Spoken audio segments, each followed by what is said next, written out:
2 जनवरी 2025 यही वो तारीख है जो सहारनपुर के रहने वाले सुरेश राणा उर्फ काका राणा के लिए अंतिम दिन बन गई।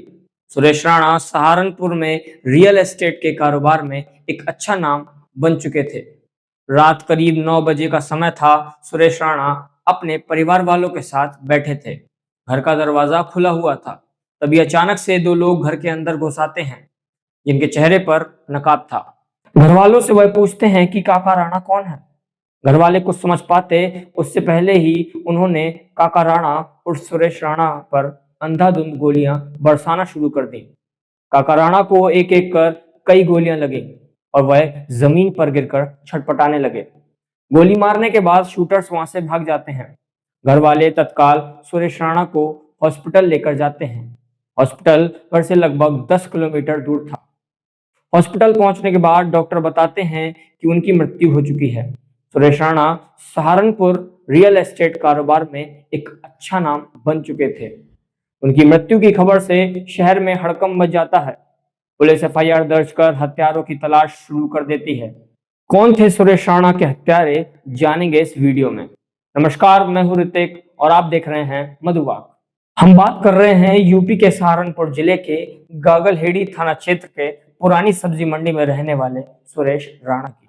उनकी अचानक हुई हत्या से शहर के लोग स्तब्ध हो गए। यह बहुत ही संगीन और बड़ा मामला था।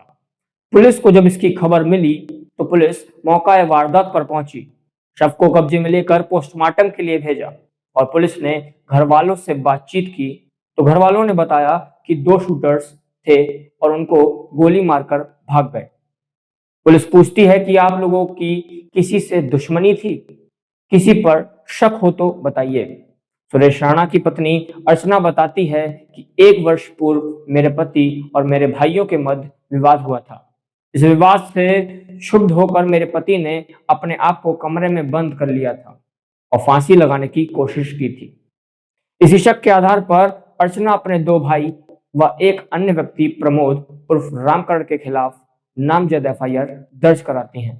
पुलिस घटनास्थल के आसपास लगे सीसीटीवी खंगालने की कोशिश करती है तो पता चलता है कि उनके घर में और आसपास कहीं भी कोई सीसीटीवी नहीं है।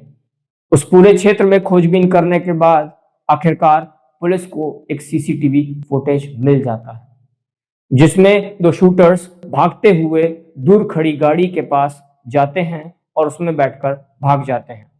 पुलिस इसी फुटेज के आधार पर उनकी पहचान करने की कोशिश करती है। क्षेत्र के जितने भी क्रिमिनल हिस्ट्री शीटर होते हैं उनसे पूछताछ करती है। कड़ी मशक्कत के बाद पुलिस को आखिरकार शूटर्स की पहचान करने में सफलता मिल ही जाती है। शूटर्स की पहचान सोमवीर उर्फ मोनू, दूसरा विकास उर्फ विक्की, तीसरा बूटा सिंह उर्फ गट्टू, चौथा अरमान उर्फ सिप्पी के रूप में होती है। पुलिस इन लोगों की तलाश करती है तो करीब 1 सप्ताह बाद शूटर विकास उर्फ विक्की पुलिस के हाथ लग जाता है। पुलिस उससे पूछताछ करती है तो पहले तो वह कहानियां बनाता है, लेकिन जब पुलिस सख्ती से पूछती है तो बताता है कि इस घटना में मेरे दोस्त सिप्पी, गट्टू और सोमवीर सहित हम 4 लोग शामिल थे। आगे बताता है कि सोमवीर और मैं बाहर खड़े थे निगरानी करने के लिए, जबकि सिप्पी और गट्टू अंदर गए थे। इन्हीं दोनों ने अंदर जाकर फायरिंग कर काका राणा की हत्या की है। अब पुलिस के सामने चारों नाम तो आ चुके थे, लेकिन अभी भी यह साफ नहीं था कि इन शूटर्स को सुपारी किसने दी है। शूटर विकास से सख्ती से पूछताछ की जाती है तो वो बताता है कि प्रमोद उर्फ रामकरण नाम के आदमी ने सुपारी दी थी।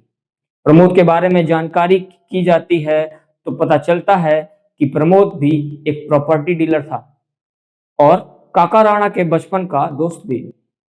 दोनों एक ही गांव के रहने वाले थे और साथ साथ यह खेल कूद कर बड़े हुए थे। दोनों में बड़ी गहरी मित्रता थी। अब सवाल यह है कि जब दोनों दोस्त थे तो प्रमोद ने काका राणा के कत्ल की सुपारी क्यों दी। पुलिस प्रमोद राणा को खोजती है तो पता चलता है वह इस शूटआउट के पहले से ही भारत से बाहर जा चुके हैं और इस वक्त मलेशिया में हैं।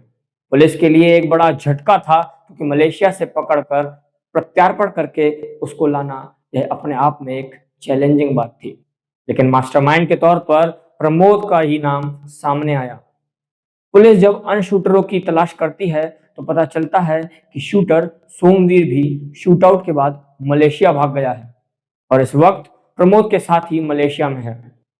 पुलिस दोनों के खिलाफ लुकआउट सर्कुलर जारी करती है तथा इनका पासपोर्ट इंपाउंड कर देती है।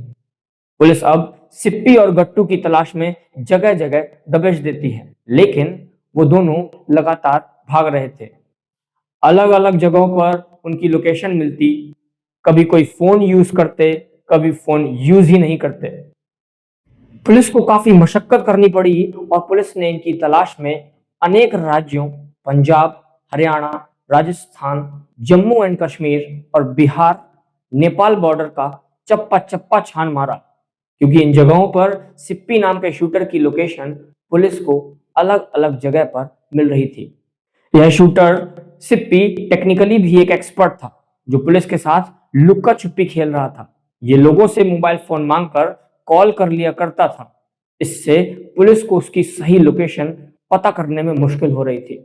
पुलिस लगातार सिप्पी को ढूंढती है, उसकी लोकेशन तो मिलती है लेकिन पुलिस उसे गिरफ्तार नहीं कर पा रही थी और इसकी तलाश में पुलिस 5 राज्यों में लगातार भटकती रही।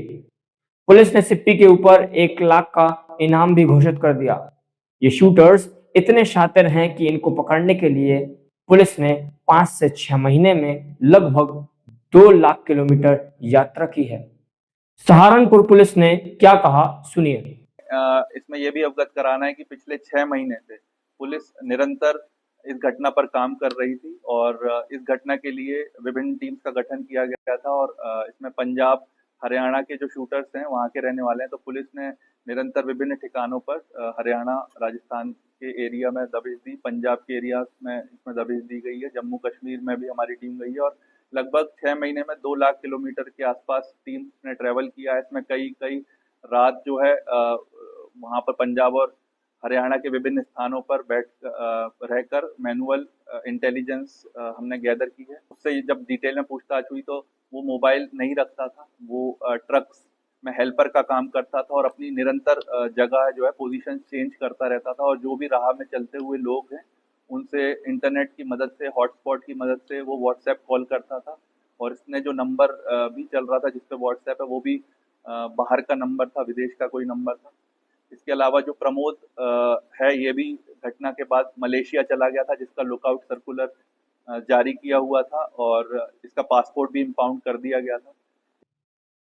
अंततः 7 जुलाई 2025 को पुलिस को लीड मिलती है कि सिप्पी सहारनपुर में ही है। पुलिस उसको घेर लेती है तो वो पुलिस पर फायरिंग करने लगता है और जवाबी हमले में उसके पैरों में गोली लग जाती है और उसको अरेस्ट कर लिया जाता है। इस तरह इस मामले का दूसरा शूटर सिप्पी भी गिरफ्तार हो गया। ये अपने आप में पुलिस की एक बड़ी कामयाबी थी। अब असली मास्टरमाइंड प्रमोद की तलाश थी। तभी पुलिस को जानकारी मिलती है कि प्रमोद और सोमवीर नेपाल के रास्ते भारत आ चुके हैं। 8 जुलाई को पुलिस को सोमवीर और प्रमोद की लोकेशन सहारनपुर में ही मिलती है और एक एनकाउंटर में पुलिस दोनों को गिरफ्तार कर लेती है। पूछताछ में प्रमोद बताता है, मैं और सुरेश राणा दोस्त थे और हम दोनों हरियाणा और उत्तर प्रदेश में प्रॉपर्टी डीलिंग का काम करते थे। शुरुआत में हमारे संबंध बहुत अच्छे थे। सुरेश ने मुझे एक जमीन दिलवाने की बात की थी जिसके लिए मुझसे रुपए भी ले लिए थे और उसके बाद ना तो मुझे जमीन दिलाई और ना ही मेरे पैसे वापस दे रहा था। एक दिन मैंने उससे पैसे मांगे तो उसने मुझे थप्पड़ मार दिया। इसी का बदला मुझे उससे लेना था और इसलिए मैंने शूटर्स को सुपारी दी थी। पुलिस अब तक 4 लोगों की गिरफ्तारी कर जेल भेज चुकी है। शूटर गट्टू अब भी फरार है, जिसकी गिरफ्तारी के लिए पुलिस लगातार दबिश दे रही है। तो दोस्तों, दोस्ती का रिश्ता खून से नहीं भरोसे से चलता है, लेकिन जब भरोसा टूट जाए तो खून बहता है। धन्यवाद।